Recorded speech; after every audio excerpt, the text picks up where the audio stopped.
రెడీగా breaking news చూస్తున్నాం. భారత్ పాకిస్తాన్ మధ్య నెలకొన్న ఉద్రిక్తతల నేపథ్యంలో పాక్ సైన్యం ఒక సంచలన ఆరోపణ చేసింది. ఈ రోజు ఉదయం లాహోర్ తో పాటు పాకిస్తాన్లోని పలు నగరాల్లో తీవ్రంగా పేలుడు శబ్దాలు వినిపించడంతో స్థానికులు ఒక్కసారిగా భయానికి లోనయ్యారు. భారత్ మళ్లీ దాడికి దిగుతుందా అనే అనుమానాలు ప్రజల్లో వెల్లువిరిశాయి. ఇదే సమయంలో పాక్ సైన్యం మీడియా విభాగమైన ISPR శక్తివంతమైన ఆరోపణ చేస్తూ ఈ పేలుళ్లకు భారతదేశమే బాధ్యత అని ప్రకటించింది. అంతేకాకుండా భారతదేశానికి చెందిన 12 డ్రోన్లను తామే కూల్చేశామని వెల్లడించింది. ఈ దాడిలో లోహార్ పాకిస్తాన్కి చెందిన 1600 కోట్ల రూపాయల ఆస్తి నష్టం జరిగినట్లుగా వెల్లడించారు. పాక్ సైన్యం తరపున ISPR chief lieutenant general Ahmed Sharif Chaudhry కీలక వ్యాఖ్యలు చేశారు. కరాచీ, లాహోర్, రావల్పిండి, గుజ్రాన్వాలా, అటాక్, బహవల్పూర్ వంటి ప్రధాన నగరాలపైన డ్రోన్ దాడులు జరిగాయని తెలిపారు.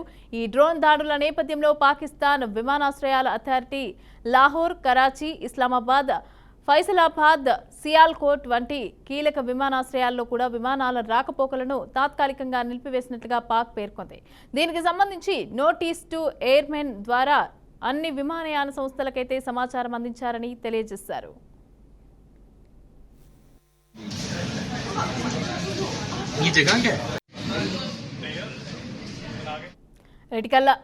లాహోర్ కి రావాల్సిన అన్ని విమానాలను కూడా తాత్కాలికంగా కరాచీ జిన్నా అంతర్జాతీయ విమానాశ్రయానికైతే మళ్లించారు. భద్రతా చర్యల నిమిత్తం లాహోర్లోని అల్లామా ఇక్బాల్ అంతర్జాతీయ విమానాశ్రయం, సియాల్కోట్ విమానాశ్రయాలను ఖాళీ చేయించినట్టుగా తెలుస్తోంది. ఇందులో జెడ్డా, అదేవిధంగా దుబాయ్, మస్కట్, షార్జా, మదీనా వంటి ప్రదేశాల నుంచి కూడా రావాల్సిన విమానాలు కూడా ఉన్నాయి. అదేవిధంగా కరాచీ జిన్నా విమానాశ్రయాన్ని తాత్కాలికంగా మూసివేసే అవకాశం ఉందని తెలుస్తోంది. దాడి జరిగినట్లు పాకిస్తాన్ పౌరులు కూడా చెప్పుకొచ్చారు. ఇదే అంశానికి సంబంధించి పూర్తి అప్డేట్స్ మా అవుట్పుట్ ఎడిటర్ వెంకట్ అందిస్తారు. వెంకట్, చెప్పండి, లాహోర్లోని పాక్ ఆర్మీ వ్యవస్థలకైతే భారీ నష్టం చేకూరినట్టుగా తెలుస్తోంది. అయితే పాక్ డిఫెన్స్ వ్యవస్థకి సంబంధించి భారత్ ధ్వంసం చేసినట్టుగా తెలుస్తోంది. దీనిపైన డీటెయిల్స్ అందించండి. పాకిస్తాన్ పై భారత దాడులు కొనసాగుతూనే ఉన్నాయి. ఎందుకంటే ఆపరేషన్ సింధూర్ తర్వాత పాకిస్తాన్ నుంచి రిటాలియేషన్ వచ్చినప్పుడు కూడా ఆర్మీ పోస్ట్ వైపుకి కాల్పులు కొనసాగుతూ ఉన్నాయి. సో ఈ విధంగా అంటే కన్సిస్టెంట్ గా ఈ విధంగా జరుగుతున్న నేపథ్యంలో భారత డ్రోన్ దాడి చేసింది. ఆల్మోస్ట్ లాహోర్ లో ఉన్నటువంటి పాకిస్తాన్ ఎయిర్ డిఫెన్స్ వ్యవస్థ మొత్తం కూడా ధ్వంసమయ్యేలాగా పనిచేసే పని లేకుండా స్పాటెడ్ గా సెలెక్టివ్ గా డ్రోన్స్ పంపించి బ్లాస్ట్లు చేయడం జరిగింది. సో దీనివల్ల ఏంటంటే అక్కడ ఉన్నటువంటి ఎయిర్ డిఫెన్స్ సిస్టమ్ మొత్తం కూడా స్మాష్ కుప్పకూలిపోయింది. ఒకసారి మనం చూడాల్సింది. ఎందుకంటే అంటే పాకిస్తాన్ చెందినటువంటి విమాన రాకపోకలకు సంబంధించి మొత్తం కూడా అదే ఎయిర్ డిఫెన్స్ వ్యవస్థ మీద బేస్ అయి ఉంటాయి. సో వాటిని బ్లాస్ట్ చేసి ధ్వంసం చేశారంటే ఏంటంటే ఇంకా ATC ఎయిర్ ట్రాఫిక్ కంట్రోల్ సంబంధించి సంబంధాలు మొత్తం కూడా అంటే ఒక విమానం నుంచి విమానం సంబంధించిన సమాచారం మరో ఎయిర్పోర్ట్ కి చేరటంగా లేదంటే ఎయిర్పోర్ట్ నుంచి మరో సమాచారం కానీ వెళ్ళే పరిస్థితి ఉండదు కాబట్టి ఆ సమీప ప్రాంతాల్లో. సో అందువల్ల అక్కడ మొత్తం ఎయిర్ డిఫెన్స్ వ్యవస్థ మొత్తం కూడా కుప్పకూలిపోయింది. కరాచీ, లాహోర్ లో ఈ సెలెక్టివ్ గా కొన్ని స్పాట్స్ లో ఈ డ్రోన్స్ ని వదలడం వల్ల ఆల్మోస్ట్ 1600 కోట్ల మేరకు నష్టం వచ్చినట్టుగా మనం భావించాల్సిన అవసరం ఉంది అక్కడ పాకిస్తాన్ దేశానికి. సో ఈ డ్రోన్ దాడుల నేపథ్యంలో కొన్ని కరాచీ, అదేవిధంగా లాహోర్, సియాల్కోట్ తో పాటు మరికొన్ని అంతర్జాతీయ విమానాశ్రయాలను అక్కడ అంటే మూసివేయడం జరిగింది. అంటే ఎలాగూ డిఫెన్స్ వ్యవస్థ దెబ్బతినింది. సో ATCతో ఎలాంటి సంబంధాలు ఉండవు కాబట్టి సో మనం ఒకవేళ అవి వాటిని అంటే ఈ విషయాన్ని మనం ముందుగానే చెప్పొచ్చు సదరు విమానాలకు కానీ లేదంటే విమానాశ్రయాలకి పక్క దేశాల నుంచి వచ్చే విమాన లొకేషన్స్ వారికి అంటే విమానాశ్రయాలకు తెలియజేయకపోతే అంటే అక్కడ ఎయిర్ ట్రాఫిక్ కంట్రోల్ ద్వారా వారికి చెప్పపోతే ఏంటంటే ఆ విమానం వచ్చే ప్రమాదం ఉంటుంది. వచ్చిన తర్వాత ఎక్కడ ల్యాండ్ అవ్వాలో అనే ఒక ఆదేశాలు కూడా వెళ్ళవు. ఇక్కడ నుంచి అంటే పైలట్ నుంచి ATC బోర్డుకి వెళ్ళవు, ATC నుంచి పైలట్ కి వెళ్ళవు. కాబట్టి ఖచ్చితంగా ముందస్తు జాగ్రత్త చర్యలో భాగంగా వాటి మొత్తం కూడా ఆపివేసినట్టుగా ఇప్పటికే చెప్పడం జరిగింది. బట్ పాకిస్తాన్ మాత్రం తాము ఇప్పుడు దాదాపు 10 నుంచి 15 భారత డ్రోన్ ని కూల్చివేసామని చెప్పుకుంటుంది. బట్ జరగాల్సిన డ్యామేజ్ మొత్తం కూడా ఆల్రెడీ కంప్లీట్ గా జరిగిపోయింది. సో అక్కడ పాకిస్తాన్ లాహోర్లలో ఏదైతే కొంత పాకిస్తాన్ దేశానికి చెప్పుకుంటున్న బలమైన నగరాలు, ఆర్థికంగా ఉన్నటువంటి నగరాలు ఏవైతే ఉన్నాయో వాటి మీద ఇంపాక్ట్ పడే అవకాశం కనిపిస్తుంది. ఈ డ్రోన్ ఎఫెక్ట్స్ వల్ల, డ్రోన్ దాడుల వల్ల భారత్ మాత్రం చాలా స్పష్టంగా అందిన చోట అంటే ఎక్కడ ఛాన్స్ ఉంటే అక్కడ దెబ్బ కొట్టేందుకు మాత్రం అన్ని ప్రయత్నాలు చేస్తూ ఉంది. సో దానికి కారణం కూడా పాకిస్తాన్ వ్యవహరిస్తున్న తీరే. పహల్గామ్ దాని నుంచి నిన్న ఆపరేషన్ సింధూర్ వరకు కూడా కంటిన్యూస్ గా వాళ్ళ తీరులో మార్పు లేకుండా అంటే ఆర్మీ పోస్టుల వెంట కాల్పులు తెగబట్టడం కావచ్చు, లేదంటే భారత భూభాగంలోకి చొచ్చుకొని రావడం కానీ, ఈ విధంగా రకరకాలుగా జరుగుతున్న నేపథ్యం మనం చూస్తూనే ఉన్నాం. సో దీన్ని మనం చూడాల్సిన అవసరం ఎంతైనా ఉంది. భారత్ లోనే అంటే ఇంకోటి ఏంటంటే పాకిస్తాన్ మనకన్నా సమాచారం ప్రకారం ఏంటంటే ఆల్మోస్ట్ భారతదేశంలో ఉన్నటువంటి 15 నగరాల్లో దాడులకి పాకిస్తాన్ ప్రయత్నిస్తుందనే ఒక ఇన్ఫర్మేషన్ కూడా మనకి జాతీయ మీడియాలో వైరల్ అవుతూ ఉంది. చైనాకు చెందినటువంటి బీవీఆర్ మిసైల్స్ దాడులు చేసేందుకు అంటే చైనా సహకారంతో బీవీఆర్ మిసైల్స్ అనేవి చైనా మేడ్ మిసైల్స్, వాటి ద్వారా దాడి చేసేందుకు భారత్ లో ఉన్నటువంటి S-400 ఎయిర్ డిఫెన్స్ వ్యవస్థని సమర్థంగా అంటే ప్రయత్నిస్తూ ఉంది. అంటే ఈ మిసైల్ ద్వారా ప్రయత్నిస్తూ ఉంది, కానీ భారత్ లో ఉన్నటువంటి S-400 ఎయిర్ డిఫెన్స్ వ్యవస్థ దాన్ని సమర్థవంతంగా అడ్డుకుంటుంది. అంటే జమ్మూ కాశ్మీర్, అమృత్సర్, పఠాన్కోట్, బఠిండా, లుధియానా, జలంధర్, చండీగఢ్, అవంతిపుర, భుజ్, బలోడీతో పాటుగా పలు నగరాలపై దాడులకి పాకిస్తాన్ ప్రయత్నిస్తూ ఉంది. ఏదైతే చైనా సహకరిస్తున్నటువంటి బీవీఆర్ మిసైల్ దాడులతో అటెంప్ట్ మొత్తం కంప్లీట్ గా చేస్తూ ఉంది. కానీ మనకున్నటువంటి బలవంతమైన ఒక ప్రభావవంతమైనటువంటి ఎయిర్ డిఫెన్స్ వ్యవస్థ వల్ల వాటన్నిటి కూడా అడ్డుకొని అక్కడికక్కడికి ఆ మిసైల్స్ ని కూల్చివేసిన పరిస్థితి కనిపిస్తుంది. అఫ్ కోర్స్ దీని బట్టి చూడండి అంటే పాకిస్తాన్ అందిన మనం ఏ విధంగా అయితే భారత్ ఏ విధంగా అయితే పాకిస్తాన్ ని ఎట్టి పరిస్థితుల్లో మనకి ఛాన్స్ ఇవ్వకూడదు, మన భూభాగంలో రాకూడదు, మన జోలికి రాకూడదు, మరోసారి మన వైపు కన్నెత్తి చూడకూడదని ఎంత బలంగా కోరుకుంటున్నామో అటువైపు నుంచి కూడా రిటాలియేషన్ అంతే పవర్ఫుల్ గా ఉంది అని చెప్పుకోవాలి. ఎందుకంటే వారికి సహకరించే దేశాలు ఏదైతే ఉన్నాయో చైనా కావచ్చు, లేదంటే టర్కీ కావచ్చు, కొన్ని ముస్లిం డామినేటెడ్ కంట్రీస్ ఏవైతే ఉన్నాయో వాటి సహకారంతో భారత్ పై యుద్ధ చర్యలు కూడా సిద్ధమవుతున్న పరిస్థితి మనకి కనిపిస్తుంది. అఫ్ కోర్స్ అంటే డ్యామేజ్ కంప్లీట్ గా పాకిస్తాన్ కి మాక్సిమం మరి కంపారిటివ్లీ భారత్ కి చూసుకుంటే తక్కువ ఆస్తి నష్టం, తక్కువ ప్రాణ నష్టం జరిగే అవకాశం ఉంటుంది. బట్ పాకిస్తాన్ కి మాత్రం భారత్ కొట్టే ప్రతి దెబ్బకు కూడా పెద్ద మొత్తంలో ఆస్తి ప్రాణ నష్టాలు జరగడానికైతే అన్ని ఆస్కారాలు ఉన్నాయి మమత. రైట్. అదేవిధంగా చూసుకుంటే ఈ ఉద్రిక్తతల నేపథ్యంలోనే పాకిస్తాన్ టెర్రరిస్ట్ గ్రూప్ ఒక లేఖ విడుదల చేసినట్టుగా తెలుస్తోంది.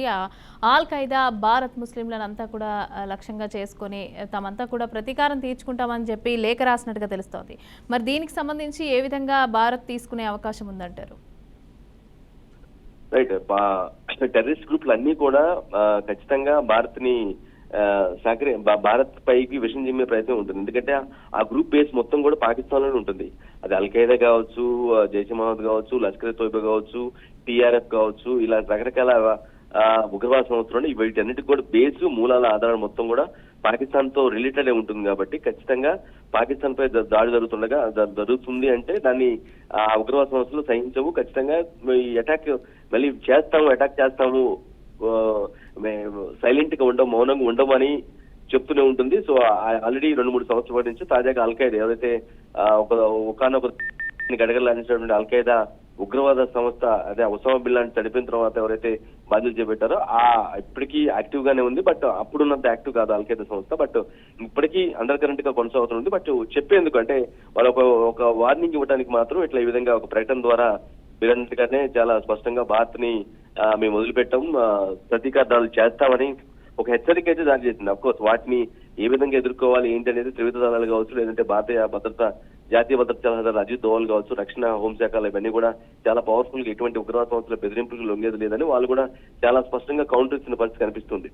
సో మనకు తెలిసిందే మసూద్ అజార్ అనే వ్యక్తి జైష్ మహమ్మద్ ఉగ్రవాద సంస్థకి లీడ్ చేస్తున్నారు. అతను ఇప్పటికీ స్టిల్ బతికే ఉన్నారు. ఆయనకు సంబంధించినటువంటి మనం భారతదేశం ఆపరేషన్ సింధూర్ దాడిలో ఆల్మోస్ట్ ఆయన మసూద్ అజార్ కి చెందినటువంటి 10 మంది దాకా చనిపోయారు. ఆ 10 మందిలో వాళ్ళ సోదరుడు రవూఫ్ ఆజార్ అనే వ్యక్తి కూడా హతమయ్యాడు. సో దీన్ని మసూద్ అజార్ తట్టుకోలేకపోతున్నాడు. అంటే తన కుటుంబ సభ్యుల్ని చంపేశారు, దీన్ని నేను ఎట్టి పరిస్థితుల్లో సహించను, దీనికి ప్రతీకార దాడి ఉంటుంది, మిమ్మల్ని ఏ విధంగా అయితే ఎదుర్కోవాలో మాకు తెలుసు అంటూ ఒక చిన్న లెటర్ కూడా రిలీజ్ చేయడం జరిగింది. ఆ లెటర్ కూడా ప్రస్తుతం సోషల్ మీడియాలో వైరల్ అవుతుంది.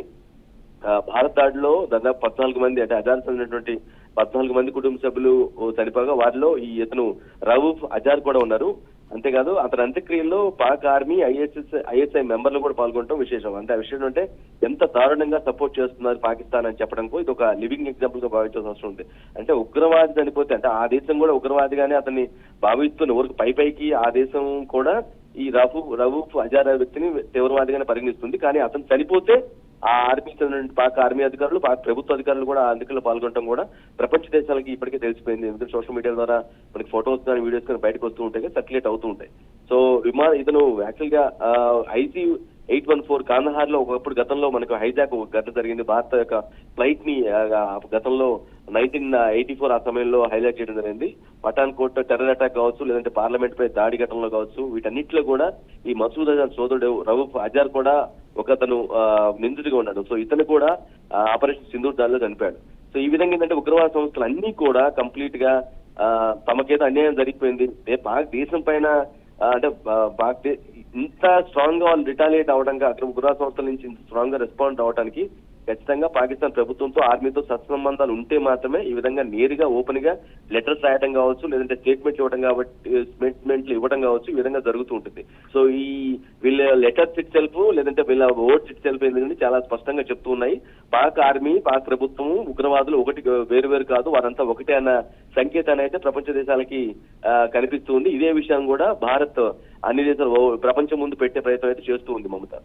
రైట్. అదేవిధంగా చూసుకుంటే ఇప్పుడు అందరు ముస్లింలు అందరూ కూడా చేతులు కలిపి, అంటే ఒక పాకిస్తాన్ మాత్రమే కాదు మిగతా దేశాల్లో ఉన్న ముస్లిమ్స్ అందరూ కలిసి కూడా భారత్ పైన ప్రతీకారం తీర్చుకోవాలి అనేసి అని చెప్పి అయితే అందరం కలిసి భారత్ పైన పోరాడదాము, ప్రతీకారం తీర్చుకుందాం అనేసి అని చెప్పి పాకిస్తాన్ చెప్తారు.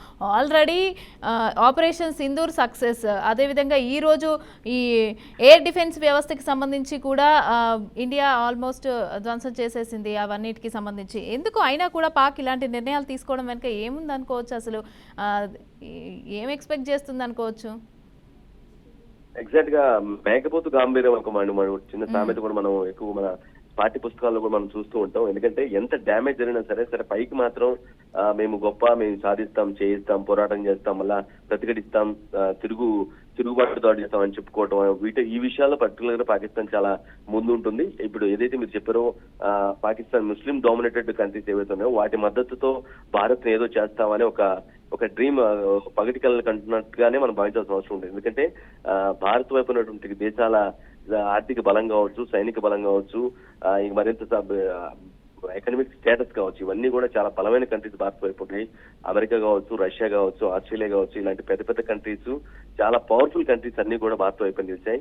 వాళ్ళు పాకిస్తాన్ వైపు పనిచేసేది మహాగణపతి చైనా పనిచేస్తుంది. అఫ్కోర్స్ చైనా మనతో కంపారిటివ్ గానే ఉండొచ్చు, బట్ సైనిక పరంగా మనకంటే బెటర్ కూడా ఉండొచ్చు చైనా. కానీ కంప్లీట్ గా చైనా పాకిస్తాన్ కి మద్దతు ఇచ్చి ప్రపంచ దేశాల ముందు దొరికిపోతుందని మనం భావించిన అవసరం లేదు. ఎందుకంటే వాళ్ళకి భవిష్యత్తు ముఖ్యం కాబట్టి చైనా అక్కస్ ఎప్పుడు కూడా భారత ప్రత్యామ్నాయ శక్తిగా ఎదుగుతుంది. అంటే చైనాని బీట్ అవుతుంది, ఆ జనాభా పరంగా కావచ్చు, లేదంటే జీడిపి పరంగా కావచ్చు, భారత్ చైనాని మించిపోతుంది అనే ఒకే ఒక అక్కస్ మాత్రమే చైనాకు ఉంటుంది. సో దాన్ని ఆ బేస్ లో భాగంగానే మేబీ ఇండైరెక్ట్ గా పాకిస్తాన్ కి సపోర్ట్ చేసే అవకాశం కనిపిస్తుంది. అవి కాకుండా మిగతా కంట్రీలు ఏవి చేసినా సరే అవి చాలా చిన్న కంట్రీస్, వాటికి అంత సమర్థవంతత, అంత బలమైనటువంటి పటుత్వం ఉండే పరిస్థితి ఎట్టి పరిస్థితులు లేదు.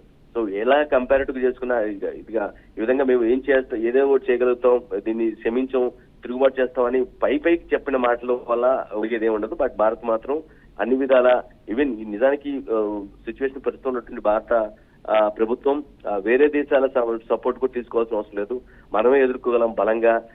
పాకిస్తాన్ లాంటి కంట్రీ మన దేశం, మన రాష్ట్రంలో ఉన్నటువంటి ఒక చిన్న యూపీ రాష్ట్రంతో సమానం అని చాలా బలంగా చెప్తున్న పరిస్థితుల్లో కొంత ప్రభుత్వం కూడా స్ట్రాంగ్ గానే ఉంది, విల్లింగ్ గా ఉందని భావించాల్సిన అవసరం ఉంటుంది. రైట్. అదేవిధంగా వెంకట్, ఇండియన్ ఆర్మీ చీఫ్ కూడా కొన్ని వ్యాఖ్యలు చేశారు. అంటే ఇది ఓన్లీ ట్రైలర్ మాత్రమే, సినిమా ఇంకా ముందుంది అని. అయినా ఈ టైంలో మళ్ళీ అలా చెప్పినాక, అంత మంచి వార్నింగ్ ఇచ్చినాక కూడా పాక్ ఈ రకంగా దాడులు చేయడం వెనుక మరి ఇండియా ఎలాంటి నిర్ణయాలు తీసుకునే అవకాశం ఉందంటారు ఇండియన్ ఆర్మీ?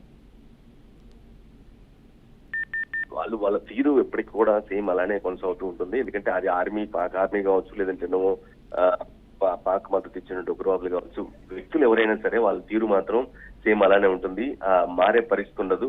ఎందుకంటే జస్ట్ ఏదో చెప్తాం, అక్కడ ఉన్నటువంటి పాకిస్తాన్ ప్రజలకు, లేదంటే అక్కడ ఉన్నటువంటి పాకిస్తాన్ లో ఉన్నటువంటి అపోజిషన్ పార్టీస్ కు ఒక మెసేజ్ ఇవ్వడం కోసం మినహాయించి కేవలం తామేం మునిగిపోలేదు, తాము అంతా బలంగానే ఉన్నాము, ఎటువంటి ఇబ్బంది తమకు రాలేదనే ఒక మెసేజ్ ని లోకల్ ప్రజలకి, అదేవిధంగా అక్కడ ఉన్నటువంటి అపోజిషన్ పార్టీస్ కి ఒక ఇవ్వడంలో భాగంగా తప్పించి ఒక మైండ్ గేమ్ మినహాయించి అందులో ఎటువంటి ఇంపాక్ట్ఫుల్ ఉండదు అనేది ఒక మన భారతీయ అనలిస్టులు కావచ్చు, లేదంటే ప్రపంచ దేశాల్లో ఉన్నటువంటి మేధావులు కావచ్చు ఒక ఒపీనియన్ గా మనం భావించాల్సిన అవసరం ఉంటుంది. సో కంటిన్యూస్ గా ఆ రోజు పహల్గామ్ దాని నుంచి లేదా అంతకు ముందు నుంచి భారత్ పాకిస్తాన్ మధ్య ఉన్నటువంటి సంబంధాల మధ్య నేపథ్యంలో అక్కడ అటువైపు నుంచి వచ్చే కాల్పులు కావచ్చు, ఇటువైపు నుంచి వచ్చే రిటాలియేషన్ కావచ్చు, ఇవన్నీ కూడా కంటిన్యూస్ ప్రాసెస్ గా జరుగుతూనే ఉంది. సో ఒక పెద్ద మిస్టేక్ చేశారు పహల్గామ్ ఉగ్రదాడి పేరుతో 26 మందిని పట్టుబెట్టున్నారు అమాయకుల్ని. సో దాన్ని ఎట్టి పరిస్థితుల్లో ప్రపంచ దేశాలన్నీ కూడా స్పందించాయి. దాన్ని క్షమించే పరిస్థితి లేదు. పాకిస్తాన్ పై ఎటువంటి చర్యలు తీసుకున్నా సరే తామంతా మద్దతుగా ఉంటామని చెప్పి ఇప్పటికే మెజారిటీ దేశాలన్నీ కూడా భారత వైపు నిలిచాయి కాబట్టి సో వాళ్ళు ఎటువంటి అటెంప్ట్ చేసినా సరే అది పెద్దగా ఫ్రూట్ఫుల్ అవ్వదు. ఖచ్చితంగా అది అప్సెట్ అవుతుంది, డౌన్ ఫాల్ అవుతుంది. Right, thank you Venkat, thanks for the updates.